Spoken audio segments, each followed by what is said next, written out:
TPN,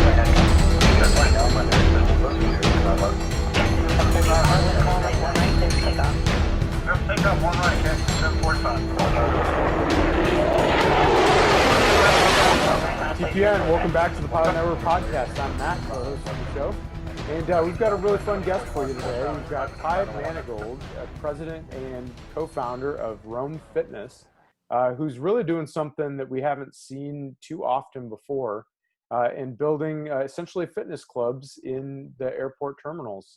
So Ty, welcome to the show. Thank you very much. Pleasure to be here. Yeah, obviously TPN, we love entrepreneurship. We love pilot side hustles and pilot-owned businesses. And I think you were telling me that you're a private pilot yourself right now, right? Correct. Yeah. Only about 1,000 hours and just a private pilot, but been flying for the last 15 or so years. No, that's great. I mean, that 1,000 hours is that's a tough milestone to hit sometimes for a lot of people. But what are you flying primarily? I have a Bonanza, an A36 that I absolutely love. And then about last year, I picked up a Zenith Stoll experimental, and love that plane a lot. It's a lot of fun. I live out in Washington, and so there's a lot of fun river bars and banks to go fly around and skim over and land on. So that's my toy. Oh, no doubt. What's the short takeoff and landing capability of that thing?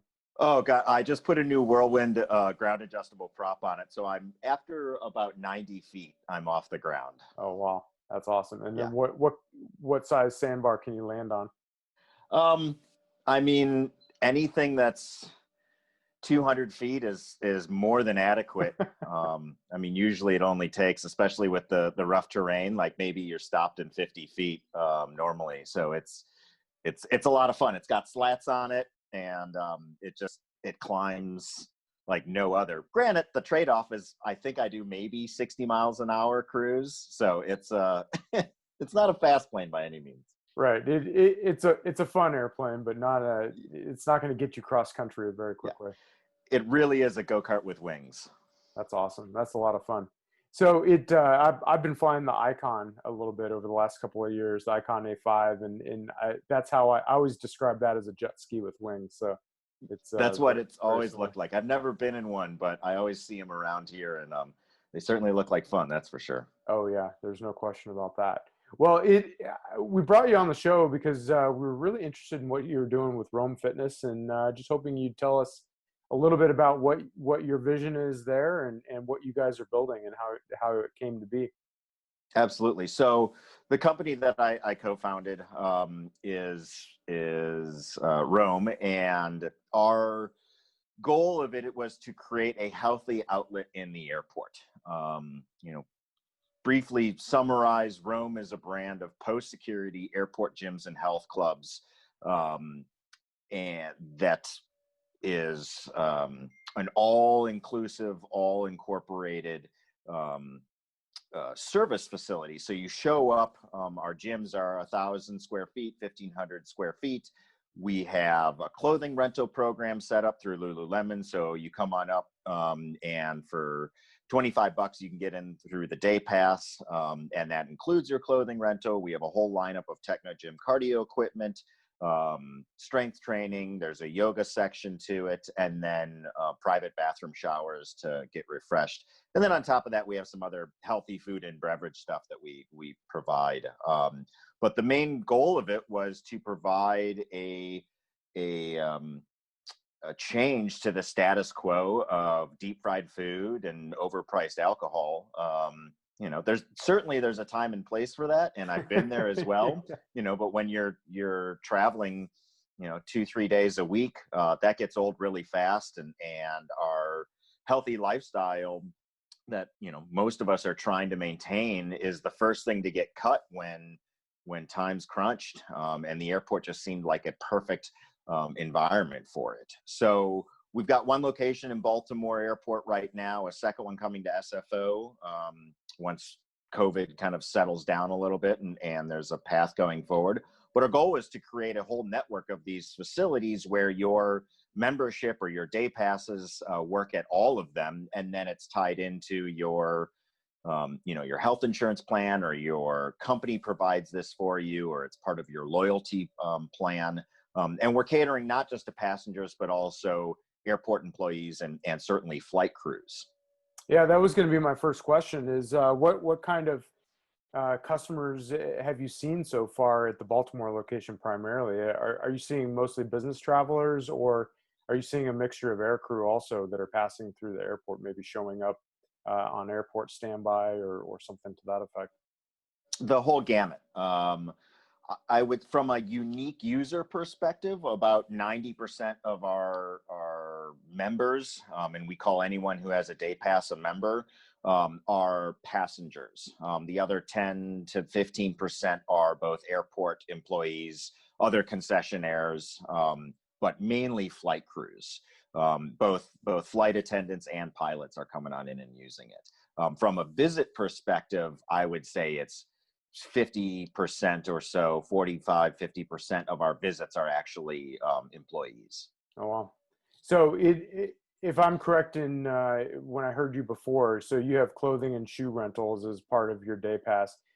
So technically you just show up wearing whatever you've got with you. If you're air crew and you're in uniform, you have everything they need: socks, shoes, the whole thing, right?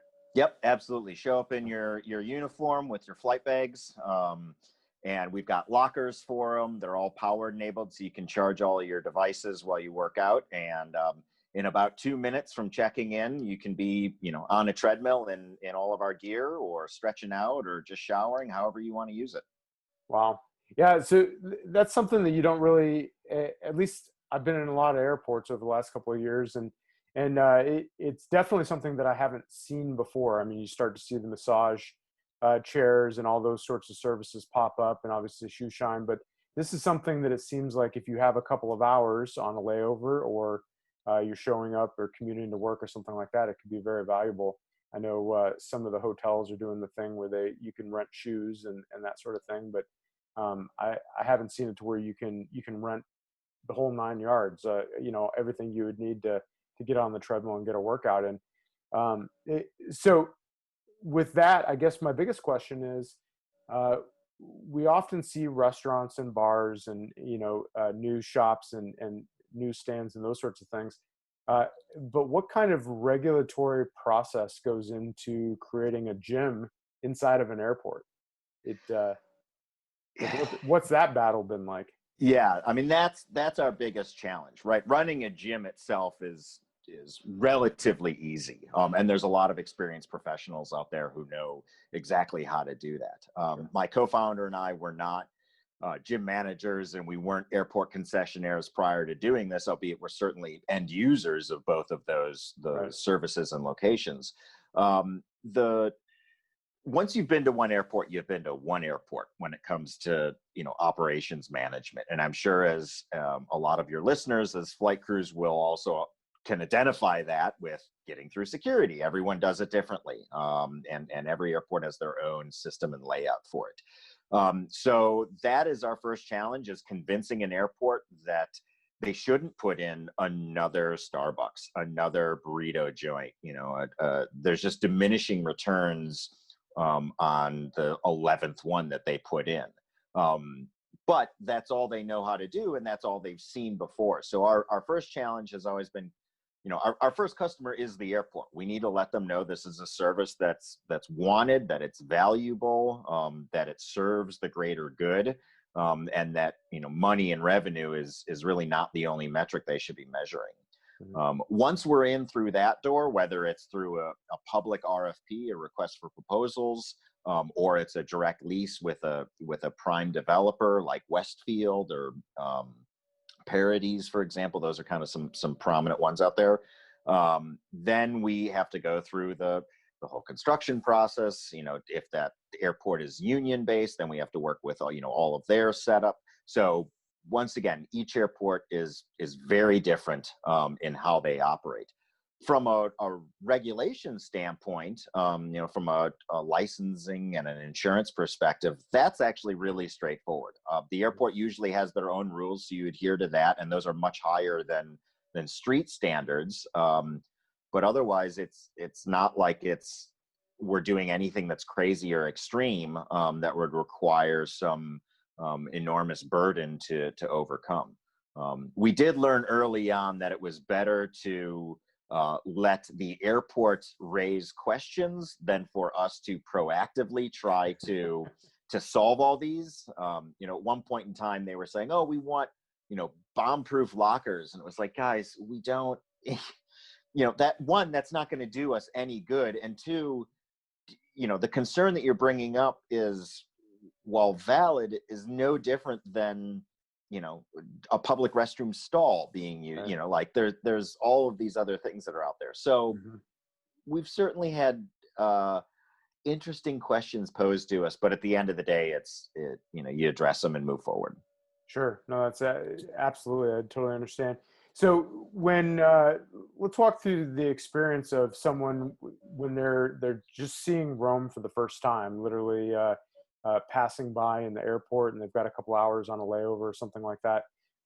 What's the process? You're walking in just cold off the street and getting signed up and get a workout in. Is it kind of like just signing up and paying for a day pass at an Admiral's Club or something like that? Yeah, it's pretty streamlined and fast, and we knew we needed to make it quick and easy. Otherwise, folks, just their threshold for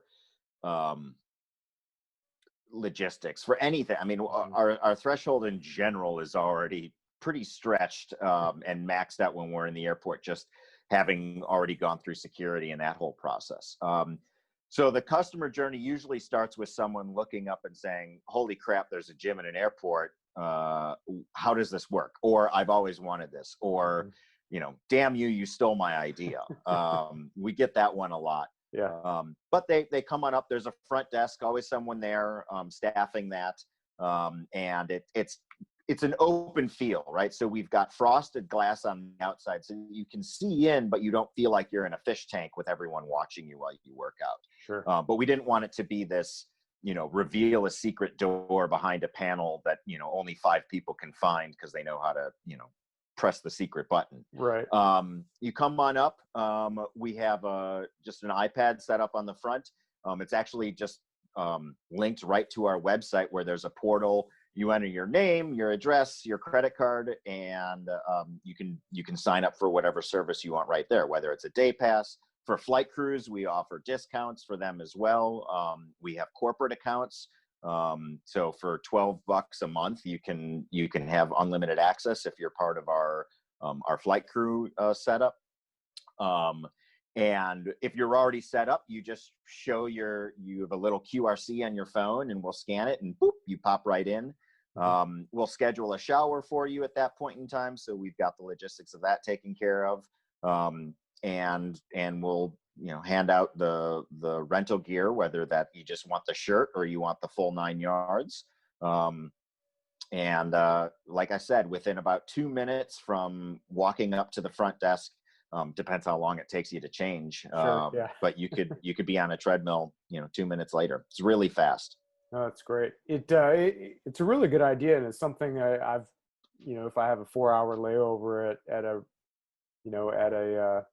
an airport or something like that, it's definitely a consideration, because the alternative is you go to somewhere, sit down, and have a 3,000 calorie meal, whereas you could probably split the difference a little bit there, get a 30-minute run in, and then go eat the hamburger and French fries, maybe. Exactly. That's what we always say, especially not to our flight crews, of course, but to our passengers, run and then go get that beer.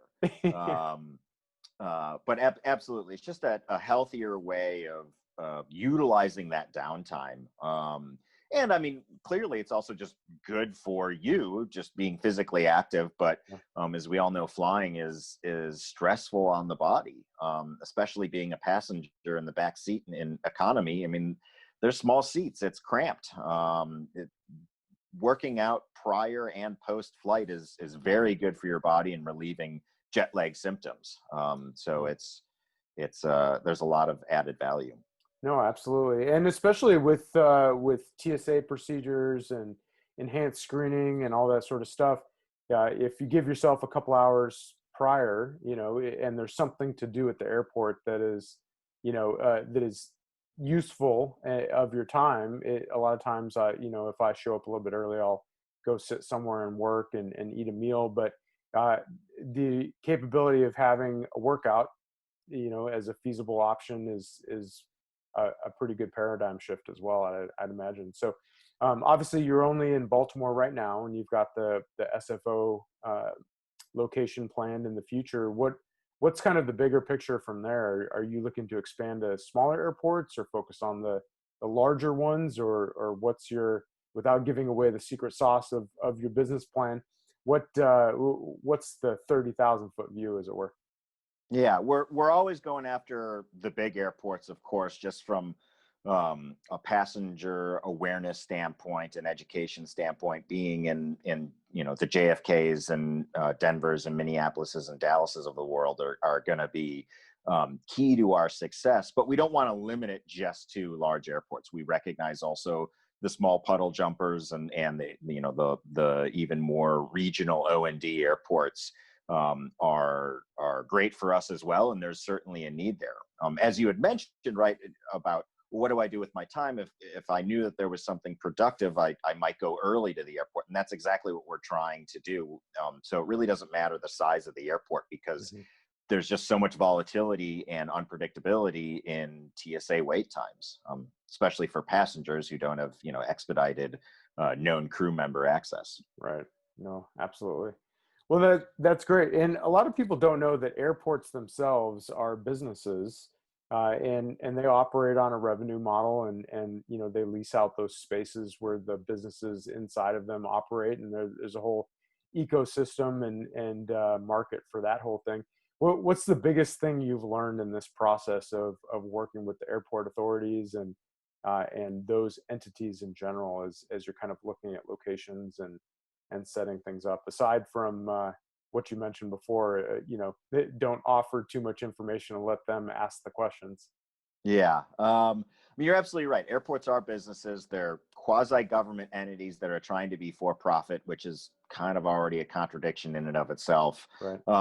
But you need to figure out, one, who are the key decision makers that will let you in through the door, and who are their supervisors, right? A lot of our key decision makers are in revenue generation department, right? They're the concession planning committees.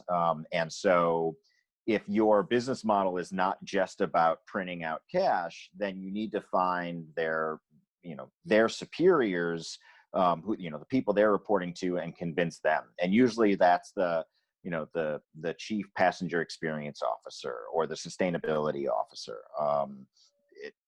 Those are the folks who understand what we're doing from a much bigger picture and perspective. So convincing them, it's been a challenge, because sometimes those folks are 65, 70-year-old, how do I put this kindly, non-gym rats. They are the ones who there's a reason there's a lot of deep fried food in airports. Not just because it tastes delicious, right? Yeah, they identify with it. And so we realized early on, if it's a person who doesn't necessarily get what we're doing, we've always said, well, talk to your kids, talk to the 25 to 35-year-old in your family and see what they think about this idea. And that's been helpful, finding a way for them to connect with the value proposition that we're bringing. Sure, absolutely. Well, no, it's definitely something different, and I think anyone who's passing through Baltimore, definitely stop by and poke their head in and take a look. I assume that if someone just wanted to take a peek, they could just kind of poke their head in and get a quick tour, right? Absolutely, yeah. We give tens of dozens of tours every day, and it takes a while for folks to warm up to the concept and just say, do I feel comfortable working out in an airport? We saw the same thing with spas. I think if you asked someone 20 years ago, would they sit down in a chair, in a knee chair in the middle of a terminal and have someone give them a massage, most people would say that's so awkward and exposing. And now we don't think twice about it. Right. So there is familiarity and creating a comfort level with passengers. But there's also just the time too. Most of our users are actually pre-originating passengers. And that's also due to the terminal when we're not in the hub and spoke terminal. We're much more in the O&D. But it's just them planning on it and being familiar and knowing where we are. So lots of tours, and just the educational process is always ongoing. Right. No, absolutely. Well, for the membership, anyone who's passing through Baltimore, go take a look and see Ty's team and what Rome is all about. So, Ty, just really appreciate you coming on the show today and telling us about something a little bit different. And congratulations on your success. And we can't wait to see you at SFO and kind of expanding around the country. I think that day pass or the membership pass where you can, whatever airport you happen to be at, sounds like a really great perk for a lot of people who spend their life in airports, whether a business traveler or air crew. It's Absolutely. Yeah. So absolutely. Well, if anyone from the membership wants to get a hold of you or your team or just find out more information, where's the best place to do that? Start with our website, www.roamfitness, ROAM, like roaming around, roamfitness.com. You can find my email on there, or just the general info at Rome Fitness address. Lots of questions have already been answered on our FAQ page. But please feel free to reach out, send us an email, give us a call. We'll respond real fast and answer any questions or concerns you might have. Also on our website is a future locations page. We're always trying to get into the next spot. And like I mentioned earlier, one of our challenges is convincing that airport that this is worthwhile. So if there's a favorite airport of yours, the best thing you can do as a flight crew or as a passenger is reach out directly to that airport and let them know that this is a service you would want. And so that future locations page has hot links to those key decision makers' email addresses and contact info. So please feel free to bug your favorite airport and let them know this is something you would want. Yeah, and maybe a salad joint too, or exactly. Yes, just something better. I mean, they want that feedback. They deserve that feedback. Their mandate is to better serve the greater community, and you are part of that community. They just right now the only metric they have to gauge if this is a good service or not is revenue generation. And so if there's another way that can be relayed to them through a direct outreach, they gladly welcome that as well. And I'm sure right now in this time when passenger travel is down pretty significantly, they're probably more apt to listen to suggestion and look for opportunities to serve the client as much as possible and serve the customer. Absolutely. The whole system's been turned on its head with the shutdown or slowdown. And while that certainly is presenting its own challenges, it's also a great catalyst for the change that any of us might want in whatever direction that is. I think for those of your flight crews and members who travel abroad and take them to, Singapore and Tokyo and Shanghai, they know there's quite a bit of difference between those airports and most U.S. airports. I would say most U.S. airports are still living in 1985. And so we view this as an opportunity to get caught back up. Absolutely. Well, Ty, thanks again for being on the show. Really appreciate it. And best of success to you and your team and everything you're doing. And TPN, as always, if you want to get a hold of Adam or myself, email us at heyguys@thepilotnetwork.org or go to our website, thepilotnetwork.org. Or you can always find us on Facebook or any number of the entities on the TPN ecosystem. So until we see you next time, keep the shiny side up and the dirty side down. Take care, everybody. Fly safe.